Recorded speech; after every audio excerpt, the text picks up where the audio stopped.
Assalamualaikum warahmatullahi wabarakatuh. Perkenalkan saya Saiman Gias, saya adalah mahasiswa dari Fakultas Ilmu Sosial dan Ilmu Politik, jurusan Administrasi Publik angkatan 2018, NIM 54. Di sini saya akan menjawab tentang jawaban soal UAS saya, yaitu ada 4 soal. Soal pertama, perbedaan antara hard system dan soft system. Soft system yaitu menyatakan bagaimana menyelesaikan problem dunia nyata dan yang telah terdefinisi dengan baik. Sedangkan soft system belajar bagaimana untuk mengatasi suatu problem dunia nyata tersebut yang ill-defined dan tidak terukur dengan berfokus pada hubungan manusia secara lebih baik.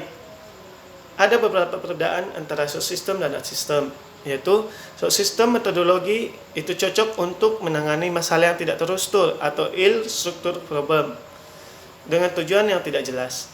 Di soft system tersebut, peneliti diperbolehkan membandingkan beberapa model konseptual. Hal ini juga diperbolehkan menggunakan beberapa alat yang berbeda untuk mencapai tujuan penelitian tersebut. Yang lebih penting atau lebih jelasnya adalah soft system metodologi memusatkan perhatiannya pada sistem aktivitas manusia atau human activity system yang mendasarkan prosesnya pada partisipasi dan belajar atau participation and learning. Artinya, penyelidikan di soft system tidak pernah berakhir saat situasi dinamis berkembang atau inquiry never ending. Demikian, soft system metodologi adalah metode yang paling sesuai dalam menangani atau menghadapi masalah sosial yang kompleks dan dinamis seperti masalah pendidikan, masalah kesehatan masyarakat, masalah kesehatan, masalah transportasi masyarakat, dan lain-lain. Jawaban nomor 2. Soft system adalah konsep sistem yang digunakan sebagai cara untuk menyelidiki ke dalam dunia yang dipersepsikan, yaitu ide-ide sistem berdasarkan konsep keseluruhan di mana suatu organisasi itu dapat dilihat sebagai suatu keseluruhan yang utuh di mana suatu keseluruhan itu dapat menggambarkan sifat-sifat emergensi. Sifat-sifat emergensi yaitu dari bagian yang tidak mempunyai arti. Jawaban nomor 3. Apa peran dari soft system metodologi? Peran soft system metodologi merupakan metodologi yang sering digunakan untuk menyelesaikan permasalahan yang berhubungan dengan manusia.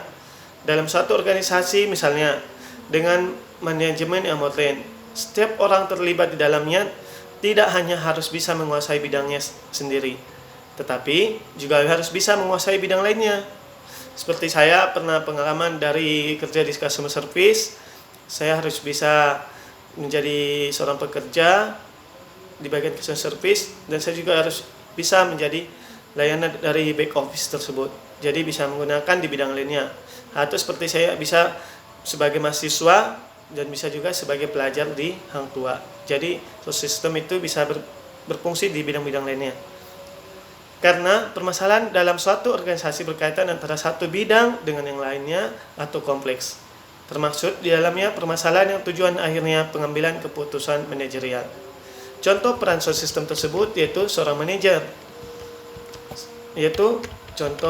Seorang manajer yang berpikir sistem pasti mengetahui bahwa solusi yang sederhana pasti akan gagal ketika menghadapi situasi yang sangat kompleks atau emergensi.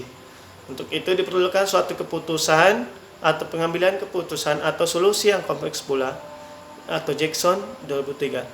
Jackson. Jawaban nomor 4. Tentang Multiple Attribute Decision Making atau MADM. MADM ini digunakan untuk 1. Melakukan penelitian atau seleksi beberapa alternatif dalam jumlah yang terbatas. 2.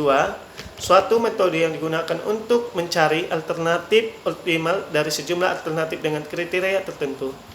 3. Menentukan nilai bobot untuk setiap atribut, kemudian dilanjutkan dengan proses perankingan yang akan menyeleksi alternatif yang sudah diberikan. Ada 3 pendekatan untuk mencari nilai bobot atribut, yaitu 1. Pendekatan subjektif, 2. Pendekatan objektif, dan 3. Pendekatan integrasi antara subjektif dan objektif. Contoh penelitian yang menggunakan MADM yaitu penelitian yang dilakukan oleh Adeline et al. 2007 dengan judul analisis MADM berbasis fusi untuk alternatif pemilihan rumah. Proses penyelesaian masalah dengan menggunakan MDM dituangkan dalam suatu sistem yang disebut dengan sistem pendukung keputusan. Terima kasih. Wassalamualaikum warahmatullahi wabarakatuh.